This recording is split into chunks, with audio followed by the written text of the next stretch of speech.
You think competition is about winning. You think it's about being better than everyone else. You think the fire in your chest when someone challenges you is just ego talking.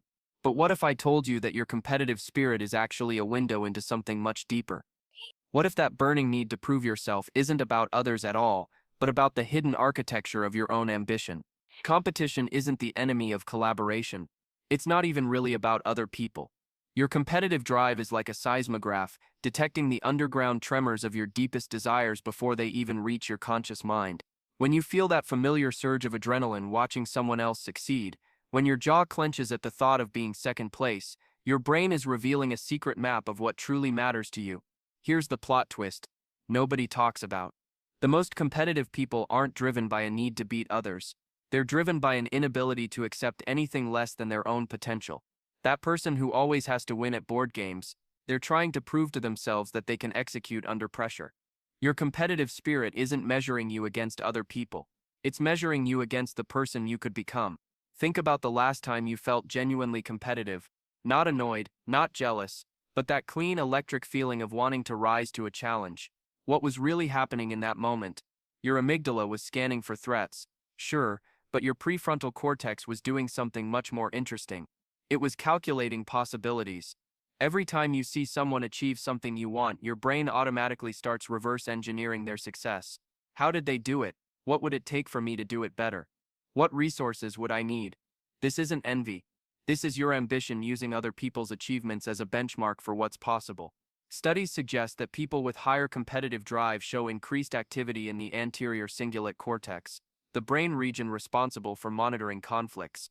But here's what surprised researchers. The same neural pathways that fire when you're competing also activate during complex problem solving. Your competitive instinct isn't separate from your creativity. It's feeding it. Competition doesn't just reveal ambition, it creates it. But not all competition is created equal, and this is where things get fascinating. There are two types of competitive people, and the difference between them determines whether their ambition becomes a rocket ship or a prison. The first type competes to prove they're worthy. Every challenge is a test of their fundamental value as a human being. Win and they're validated. Lose and they're worthless. This is exhausting because the game never ends. There's always another person to beat, another mountain to climb, another way to prove you belong. These people often achieve a lot, but they never feel successful because success isn't the real goal. Avoiding the shame of failure is. The second type competes to discover what they're capable of. For them, other people's achievements aren't threats. They're invitations. When someone runs a faster time, writes a better proposal, builds a more elegant solution, these competitors don't feel diminished. They feel curious. What did that person know that I don't? What training did they do? What approach did they take? This type of competition is sustainable because it's powered by growth rather than fear. These people understand something crucial about ambition that the first group misses. You can't hate your way to excellence. Your body knows the difference between these two types of competition even when your mind doesn't. Fear-based competition floods your system with cortisol. Your heart rate spikes, your muscles tense, your thinking becomes narrow and reactive. Growth-based competition triggers a different biochemical response. Your brain releases dopamine and norepinephrine, the same neurotransmitters associated with learning. Your attention sharpens in an expansive way. You can literally feel the difference. One type of competition makes you smaller, the other makes you bigger. Here's where it gets really interesting. Researchers have found that people who compete primarily for growth show higher levels of something called intrinsic motivation. They're driven by internal standards rather than external validation. But more importantly, their definition of winning is completely different. For them, winning means getting closer to their potential, not farther ahead of other people. This isn't just semantics. This distinction determines whether your ambition will sustain you over decades or burn you out before you hit your stride. The most ambitious people understand that competition is information, not war. When you see someone doing something better than you can do it, you have three choices. You can ignore it and stay where you are. You can resent it and make yourself miserable. Or you can study it and use it as fuel. The third option is the only one that actually serves your ambition. Every person who outperforms you is giving you free market research on what's possible. Every success story you encounter is a case study in how to level up. The question isn't whether you can beat them. The question is whether you can learn from them. Think about the most successful people you know personally. Not celebrities or business moguls, but people in your actual life who seem to consistently achieve what they set out to do. I bet they share one characteristic. They're genuinely happy when other people succeed. This isn't because they're naturally generous or enlightened. It's because they understand that other people's success expands the universe of what they thought was possible. When someone in their field gets promoted, they don't think, that should have been me. They think if they can do it, I can do it. This is what mature ambition looks like. But here's the trap that catches most people. They mistake intensity for ambition. They think the person who works 80 hours a week and talks constantly about crushing the competition is more ambitious than the person who works strategically and celebrates other people's wins. Intensity without direction is just noise. True ambition is quiet, focused, and surprisingly collaborative. It doesn't need to announce itself because it's too busy building something. The most ambitious people rarely feel competitive in the traditional sense because they're not in the same game as everyone else. They're playing a longer, more complex game where the goal isn't to beat other people but to become the kind of person who can achieve the things they dream about. Your competitive reactions are like a diagnostic tool for your unconscious mind.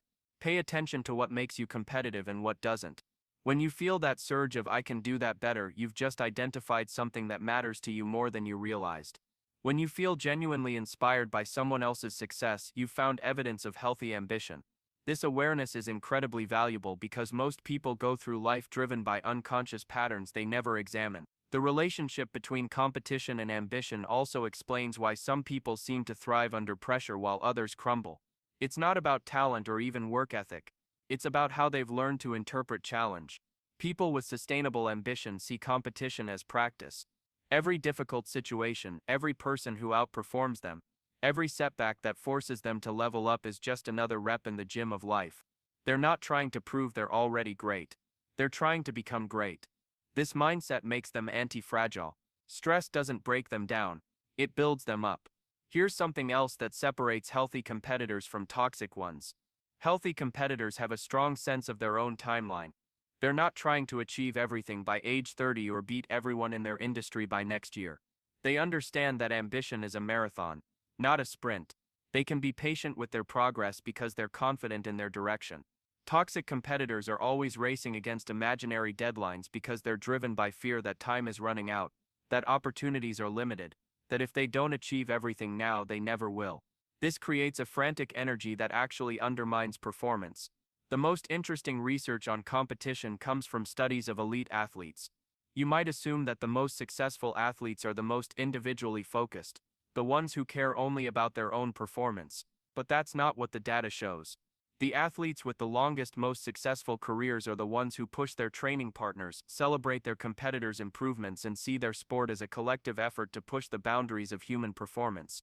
They understand that iron sharpens iron. You can't reach your potential in isolation.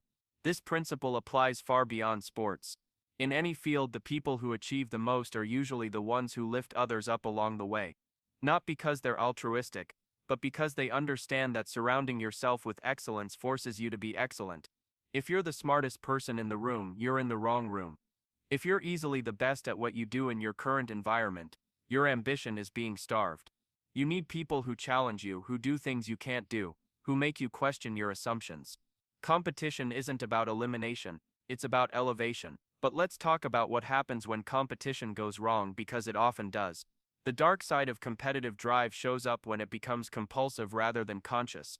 You start competing in areas that don't actually matter to you. You find yourself trying to outdo people in conversations, spending money you don't have to project success, working on projects that don't align with your values just because someone else is working on them. This is competition as addiction. You're chasing the high of winning rather than pursuing the satisfaction of growth. Compulsive competition is exhausting because it never ends. There's always someone doing something better, faster, more impressively than you are. If your sense of self-worth depends on being the best, you're setting yourself up for a life of anxiety and dissatisfaction. The antidote is learning to compete with yourself rather than others. This doesn't mean ignoring what other people are doing. It means using their achievements as inspiration rather than comparison. The goal becomes progress, not superiority. Your competitive spirit is also deeply connected to your relationship with failure. People with healthy ambition see failure as information. They compete because they want to test their limits. People with unhealthy competitive drive see failure as identity threatening. They compete because they need to prove they're not failures, which means they can't afford to actually fail. This creates a paradox where the very thing that should make you better becomes impossible. The science of motivation tells us something crucial about sustainable ambition. Extrinsic motivators like money, status, and beating other people provide quick hits of satisfaction, but they don't sustain effort over time. Intrinsic motivators like mastery, autonomy, and purpose provide longer-lasting fuel for achievement. The most ambitious people have learned to connect their competitive drive to intrinsic rather than extrinsic goals. They're not trying to be better than others. They're trying to be better at things that matter to them. This shift in perspective changes everything.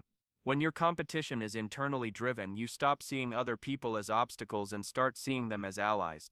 When someone in your field achieves something impressive, instead of feeling threatened, you feel excited. They've just proven that the thing you want to do is possible. They've blazed a trail you can follow and improve upon. This isn't about being nice or playing fair. This is about being strategic. The fastest way to achieve your ambitions is to learn from people who have achieved similar things. Think about the last time you felt genuinely proud of an achievement. Not relieved that you didn't fail, not satisfied that you beat someone else, but genuinely proud of what you accomplished.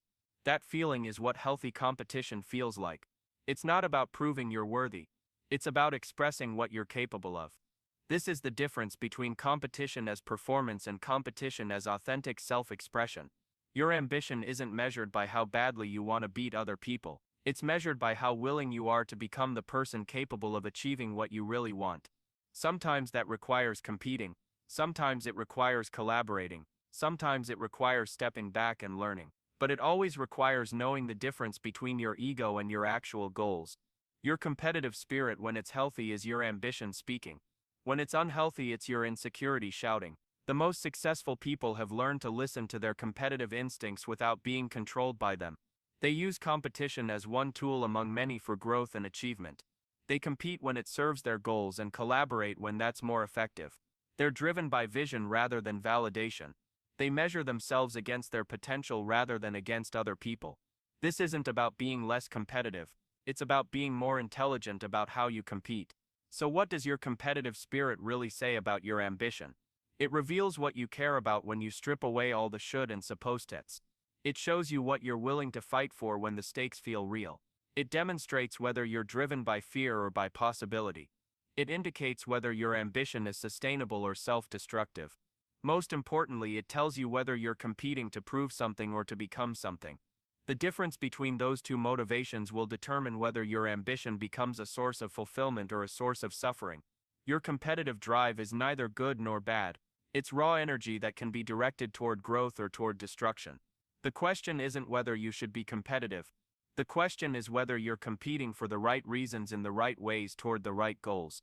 When you get that alignment right, your competitive spirit stops being a burden and becomes rocket fuel for the life you actually want to build. Remember, this is just one perspective on the complex relationship between competition and achievement, and everyone's path to success looks different. But if you found yourself nodding along to any of this, maybe it's time to examine what your competitive reactions are trying to tell you about your deepest ambitions. What are you really fighting for? And more importantly, is it worth the fight? What does your competitive spirit reveal about what you truly want to achieve in life? Drop a comment below and let's explore this together.